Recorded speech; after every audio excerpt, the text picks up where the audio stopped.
Muy buenos días para Mundovisión y qué buena, les habla Óscar Q. Ramírez. Las perlas de la reforma tributaria masiva.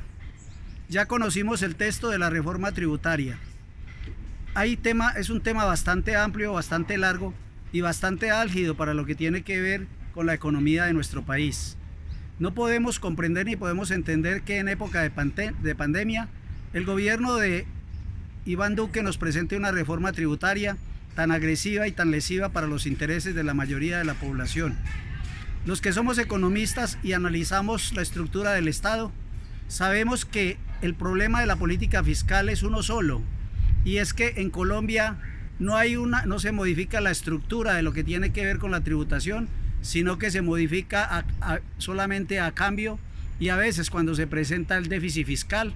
Por lo tanto, hemos visto en los últimos 20 años 12 reformas tributarias, de las cuales 7 ha participado el ministro de Hacienda Carrasquilla, lo que nos indica que no es un buen profesor y que cada vez hay que modificar y hay que acudir a las reformas tributarias para poder obtener ingresos.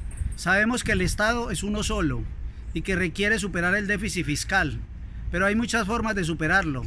No puede ser que dentro de todos los elementos de las perlas que conocemos de la reforma tributaria vayan en perjuicio y en deterioro de las clases menos favorecidas o de las clases de la clase media hacia abajo. Las pensiones se van a ver afectadas. Aquellos pensionados que han recibido un ingreso van a tributar. También podemos hablar de muchos de los tributos que se están planteando en esta reforma y que en vez de hacerse una reforma estructural que conlleve a evitar la evasión, la elusión, el contrabando, para que se recauden muchos ingresos o muchos billones de pesos, o por qué no una reforma que contribuya a combatir la corrupción en todos los estamentos y en todo lo que tenga que ver con el sector público. Pero siempre el Estado nos presenta a la clase media para que tengamos que solventar el déficit fiscal, y es que lo está planteando muy claro. En estos momentos tributan 3,5 millones de personas naturales, y va a poner a tributar 7 millones de las personas naturales. Y esas personas tributan y pagan impuesto 1,600,000 y va a poner a pagar 3 millones de impuestos a las personas naturales. El efecto que va a tener esto sobre la economía es muy grande. Estamos atravesando una crisis económica. Vuelvo y repito que como economistas consideramos que se puede solucionar el problema del déficit fiscal de una manera muy diferente, como puede ser el endeudamiento interno a través del Banco de la República, generándole oportunidades para que pueda acceder a cubrir este déficit y de una manera lógica lo pueda llevar a no tener que presentar una reforma. Sabemos que el déficit fiscal se presenta por dos aspectos: por el desaforado gasto público o por la falta de recaudo de la tributación que tienen que hacer las personas hacia el Estado. Pero ¿cómo no va a tener un Estado como el nuestro un déficit fiscal cuando en la pasada ley de financiamiento, presentada por el señor Duque, también que era una reforma tributaria, las exenciones que se dieron fue al sector financiero, a las grandes empresas, a las multinacionales y a muchas de las personas de los sectores que reciben ingresos altos y que hoy no le tributan al Estado? Por eso no podemos comprender ni podemos entender cómo una reforma tributaria, que debería de ser una reforma verdaderamente estructural, donde modifiquemos todo lo que tiene que ver con el Banco de la República, con la política tributaria del Estado, para no afectar verdaderamente cada año, cada 2 años a la población. El presidente Iván Duque prometió, y en los videos se encuentra donde juraba y combatía el momento en que Juan Manuel Santos presentó una reforma tributaria, y ahora le quiere echar la culpa a Juan Manuel Santos diciéndole que porque en esos momentos se presentó una reforma para financiar la incorporación de aquellos que venían del proceso de la guerra a través del proceso de paz.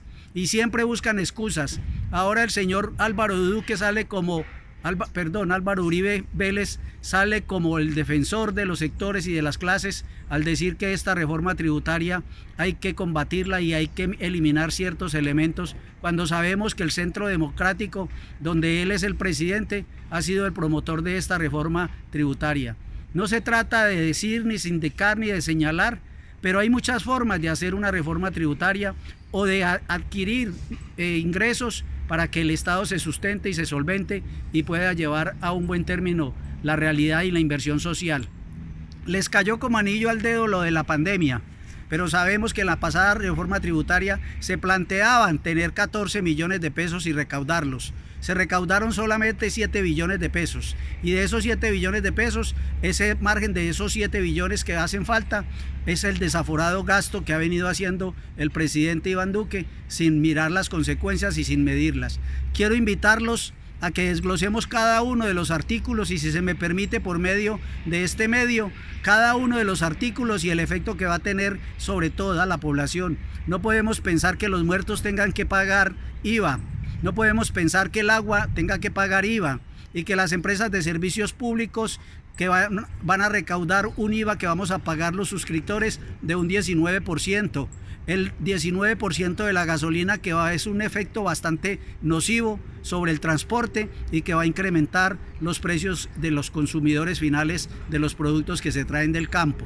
Y hay muchos aspectos que deberíamos debatir y deberíamos discutir, pero es una reforma bastante lesiva, agresiva y retardataria que nos lleva a pensar que estas perlas de la reforma tributaria más IVA, porque es más IVA ante todo para que la población de esos millones de colombianos que solamente derivan sus ingresos de un salario, de un trabajo, de una profesión, tengamos que solventar los mal habidos gastos de un gobierno que no se ha preparado para tratar de llevar a feliz término sus recursos y poder obtener unos mejores beneficios.